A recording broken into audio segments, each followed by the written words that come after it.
சாமி கிட்ட சொல்லி வச்சு சேர்ந்தது இந்த செல்ல கிளியே.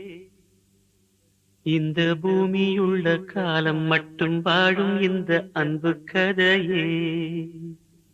சாமி கிட்ட சொல்லி வச்சு சேர்ந்தது இந்த செல்ல கிளியே. இந்த பூமியுள்ள காலம் மட்டும் வாழும் இந்த அன்பு கதையே.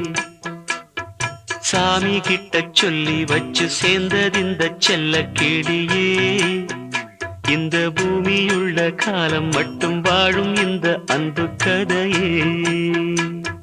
முத்துமணியே பட்டு துணியே ரத்தினமும் முத்தினமும் சேர்ந்து வந்த சித்திரமே. சாமி கிட்ட சொல்லி வச்சு சேர்ந்தது இந்த செல்ல கிளி.